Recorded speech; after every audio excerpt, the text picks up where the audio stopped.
Salut la compagnie, waouh, mais cette année, le spectacle du Ballon d'Or aura été savoureux. Et c'est même pas le Ballon d'Or et la cérémonie en lui-même qui l'ont été, c'est l'avant-cérémonie avec tout ce qui s'est passé. On va revenir un petit peu dessus. Avant de commencer, je vais quand même préciser une petite chose.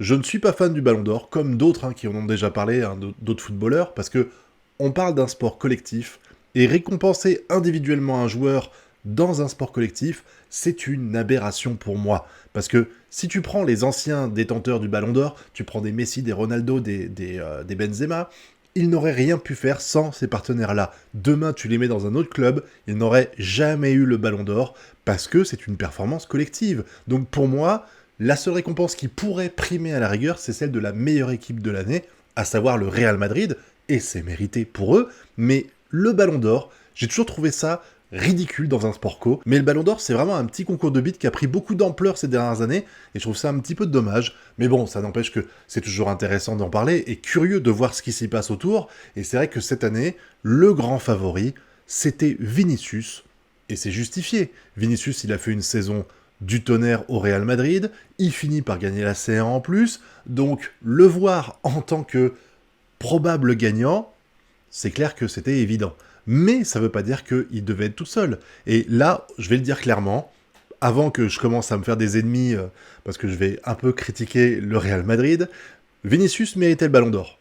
Rodri le méritait aussi. J'irais même plus loin, je trouve que Bellingham le méritait aussi. Et même Carvajal dans un sens, donc vraiment, après, encore une fois, je vous dis, ça dépend des critères que tu te fixes. Si tu parles de stats, si tu parles de performance sur le terrain, si tu parles de création de jeu, il y a plein de critères. Chacun fait ses propres critères de sélection, même s'il y en a des globaux. Mais honnêtement, ces 4 joueurs-là méritent tous de gagner le Ballon d'Or. C'est-à-dire que aucun d'eux, j'exagère peut-être en allant taper jusqu'au top 5, mais aucun d'eux, ça aurait été un vol qui gagne le Ballon d'Or. Bon, finalement, c'est Rodri qui l'a gagné, bravo à lui, mais bon, personnellement, ce qui m'intéresse dans le cas présent, en fait, c'est pas la cérémonie en elle-même, c'est pas le gagnant, c'est la réaction du Real Madrid quelques heures avant la cérémonie du Ballon d'Or, parce qu'on a su qui avait gagné, ce qui était complètement bidon. Normalement, ils avaient expliqué genre oh, on va pas le dire cette année et tout ça. Bon, finalement, vous avez dû le dire à 2-3 personnes, parce que je rappelle qu'ils avaient dit qu'il y avait que 2 personnes qui connaissaient le résultat du scrutin et de qui avait gagné le Ballon d'Or. Donc si c'est ça, bah vous savez qui aller chercher pour savoir qui a moufté.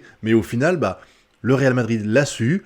Oh là là, mon Dieu, ce n'est pas Vinicius. Du coup, bah je boude, voilà. Et pour moi, le Real Madrid, clairement, vient de descendre. Je dirais même pas d'une marche, mais il vient de descendre carrément d'un étage au niveau du prestige, au niveau de la réputation. Parce que avoir une réaction aussi merdique de la part d'un club aussi prestigieux, c'est honteux. J'ai pas d'autres termes, je suis désolé, et je sais qu'il y a des pro-madrilènes qui vont me tomber dessus, mais c'est une honte de réagir comme ça. Surtout pour les explications, ou plutôt les excuses que vous vous trouvez afin de expliquer pourquoi Vinicius n'a pas eu le Ballon d'Or.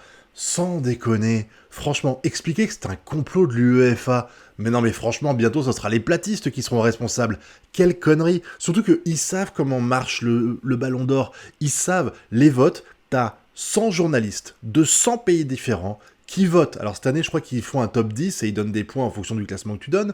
Mais comment tu veux que l'UEFA, qui en théorie sait même pas qui est-ce qui a participé à ce truc-là, puisse modifier le scrutin des gens. Et en plus de ça, si je dis pas de bêtises, dites-moi si je me trompe, mais au final, dans quelques temps, le scrutin sera rendu public. Donc on saura qui a voté et pour qui ils ont voté. Donc comment tu fais pour truander un truc comme ça? Moi, ça me dépasse cette excuse-là. Après, ils ont parlé de racisme. Et là-dessus, bah, malheureusement, on sait comment fonctionne la société. Il y a peut-être des gens qui ont décidé de ne pas voter pour Vinicius parce que il n'est pas blanc comme un cul, on est d'accord. Et ça, je trouve ça pathétique et honteux, et on est d'accord, il n'y a pas de souci avec ça. Franchement, c'est une honte, mais je pense quand même qu'on n'est pas en train de parler du simple au triple 2 points. Ça doit être quelques blaireaux de journalistes qui ont décidé de pas mettre Vinicius ou de le mettre plus bas. À cause de ça, ce serait ridicule. Mais moi, je trouve que il y a d'autres raisons qui font qu'aujourd'hui, c'est Rodri qui a gagné et pas Vinicius. Alors on va pas parler de fair play parce que Vinicius a fait quelques trucs vraiment dégueulasses en termes de fair play à 2-3 moments. On a vu plein d'images défiler, et puis c'est pas le seul, Rodri l'a fait aussi, d'autres l'ont fait aussi, donc il n'y a pas de souci. Mais pour moi, il y a 2 choses qui ont joué un rôle dans le fait que les journalistes ont voté visiblement plus pour Rodri que pour Vinicius. La première, c'est les compétitions internationales. Parce que on a beau dire, la C1 elle compte énormément, oui on est d'accord, mais les années de Coupe du Monde ou de Coupe continentale, elles ont une valeur de fou. Peut-être même plus que la C1 en elle-même. Et là-dessus, Vinicius a été très mauvais avec le Brésil, qui est éliminé en quart de finale, sachant qu'il n'y a même pas de huitième de finale, donc il est éliminé dès l'entrée des matchs à élimination directe. Là où par contre, Rodri, Espagne gagnant quoi. Espagne gagnant, Bellingham qui est troisième, il est finaliste aussi, c'est des choses qui comptent. Surtout que, après, vous allez dire, Rodri, il n'a pas porté l'équipe d'Espagne, on est d'accord, mais il a fait partie des joueurs importants. Et ça me rappelle beaucoup, et là on va arriver sur une autre raison qui font que pour moi, Vinicius n'a peut-être pas gagné, c'est les votes qui ont été éparpillés à droite à gauche au Real Madrid. Parce que contrairement aux années précédentes, où j'ai souvent eu l'impression que la personne qui gagnait la C1 ou la Coupe du Monde ou la Coupe d'Europe, il y avait souvent, dans le club ou la nation qui gagnait, il y avait un élément moteur qui faisait que il gagnait. Et du coup, les journalistes, quand ils votaient pour ce joueur-là. Mais mine de rien, je trouve que avec le Real Madrid à l'époque, il y avait Ronaldo. Ensuite, l'année où Benzema le gagne, clairement, c'est lui l'élément moteur de l'attaque du Real. Donc les gens votent massivement pour lui. Mais cette année, mais l'année dernière, honnêtement, Vinicius, Bellingham, Carvajal, je trouve que les trois sont intéressants, et il est tout à fait possible que des journalistes qui ont décidé, par exemple, de dire « Oh putain, le Real Madrid, ils ont cartonné l'an dernier, je vais mettre des joueurs du Real Madrid dans mon top 3 », et il y a des chances qu'ils aient mis, par exemple, Bellingham premier et Vinicius deuxième. Du coup, ça te nique les points, clairement. Et ça nous rappelle ce qui nous est arrivé à nous. Quand on gagne en 2000 l'Euro, les joueurs de l'équipe de France, ils ont tellement poussé de tous les côtés, que en fait, il n'y a pas un joueur qui s'est détaché et qui a fait qu'on a gagné le Ballon d'Or. Et c'est la même chose en 2018. Quand en 2018 on gagne la Coupe du Monde, au final, je pense, il faudrait revoir les stats, mais je pense que les votes ont été un petit peu partagés. Alors que là, t'as Rodri qui arrive, qui gagne le championnat anglais, ce qui est quand même presque plus dur c'est même plus dur pour moi que gagner la Ligue des Champions. Je dis pas que la Ligue des Champions a moins de valeur, je dis juste que le championnat anglais, putain, il est relevé, quoi. Donc gagner le championnat anglais, ça compte énormément, à mes yeux. Et en plus de ça, ils arrivent, mine de rien, demi-finale de C1, si je me trompe pas, et puis, Rodri, il gagne l'Euro, quoi. Il gagne l'Euro. Donc forcément, quand tu veux choisir un joueur qui a du talent et qui a gagné des titres cette année, Rodri, il fait partie des favoris, clairement. Donc là-dessus, je pense que ça a énormément joué. Et peut-être que si Vinicius avait été beaucoup plus étincelant que ses partenaires, je dis pas qu'il l'a pas été, mais qu'il avait été beaucoup plus tiré vers le haut que du Bellingham ou de Carvajal, il y a peut-être des chances que ça aurait été lui le Ballon d'Or. Et là, rien qu'avec ces deux explications que je vous donne, ça donne de la cohérence au fait qu'il n'y a pas un joueur du Real Madrid qui a fini par gagner ce Ballon d'Or. Et quand je vois à côté de ça, la réaction du Real Madrid qui est ridicule, vraiment, t'es historiquement lié à France Football, au Ballon d'Or, t'as gagné, je pense qu'il y a au moins, sur les 20 dernières années, il y a bien un bon quart des Ballons d'Or qui viennent de chez eux, donc je trouve que c'est complètement ridicule d'un coup, sous prétexte qu'ils espéraient gagner, décider « Oh on a gagné la C1, donc il faut forcément qu'un de nos joueurs, il ait le Ballon d'Or ». Eh non, mon pote, ça ne marche pas comme ça, parce qu'il y a d'autres compétitions sur lesquelles t'as pas de poids qui jouent aussi. Pourquoi vous croyez que les gens disent que Lewandowski, il va galérer à gagner les années où il y a des compétitions internationales ? Pourquoi vous croyez qu'on dit la même chose à propos d'Haaland ?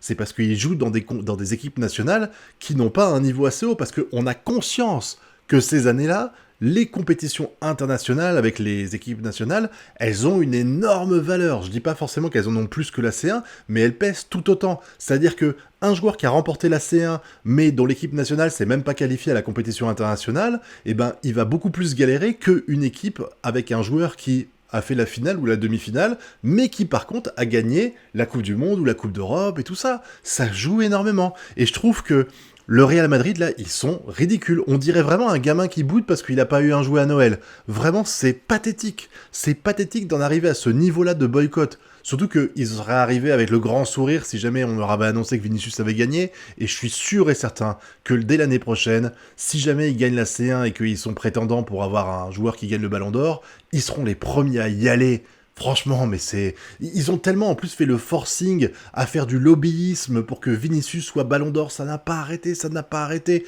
Les voir aujourd'hui dire « Oh bah j'ai perdu, bah du coup j'abandonne, je suis pas d'accord, c'était pas mérité, gna gna gna, ils sont méchants les gens du Ballon d'Or. » Non mais vraiment, comment vous voulez après que je prenne au sérieux cette équipe du Real Madrid? Comment vous voulez qu'on puisse parler de grandes équipes, de grands clubs de football, si ces mecs ils sont capables de chouiner pour un truc aussi ridicule qu'une récompense personnelle, une récompense individuelle dans un sport collectif qu'ils ont gagné à maintes reprises et sur lesquels ils ont été super fiers, et jamais ça leur est revenu à l'esprit de dire « le truc était truqué, sinon on n'aurait pas dû gagner ».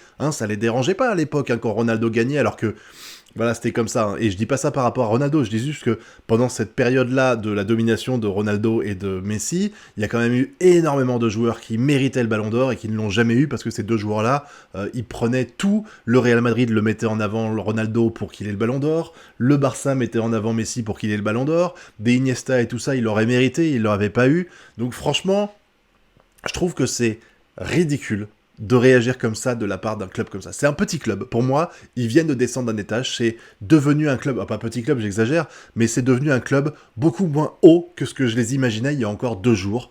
Parce que un grand club de football, normalement, ça ne s'apitoie pas sur une défaite au Ballon d'Or.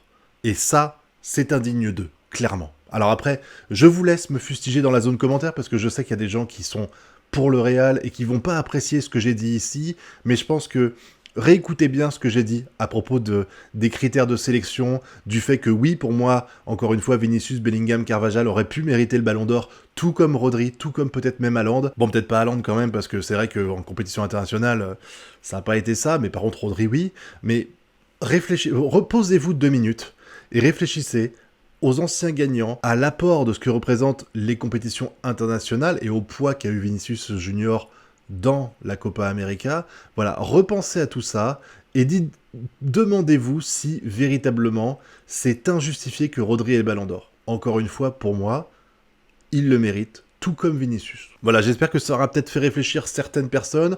Je m'attends à me faire fustiger et insulter dans la zone commentaire en me parlant de retourne dans le monde des mangas, parce que visiblement, comme les gens savent pas faire 2 choses à la fois, ils estiment que moi non plus, mais je sais apprécier 2 choses et je sais me renseigner sur 2 choses différentes, voilà.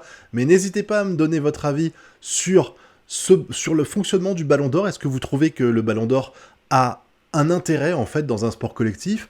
Est-ce que vous trouvez que c'est injustifié que Rodri ait eu le Ballon d'Or? Est-ce que vous pensez que la Terre est plate et qu'il y a eu un complot international pour empêcher Vinicius d'avoir le Ballon d'Or? Bouloulou. Voilà, dites-moi dans la zone commentaire et puis n'oubliez pas le pouce bleu, l'abonnement et le partage. Quant à nous, on se retrouve bientôt pour de prochaines vidéos. Tchuss!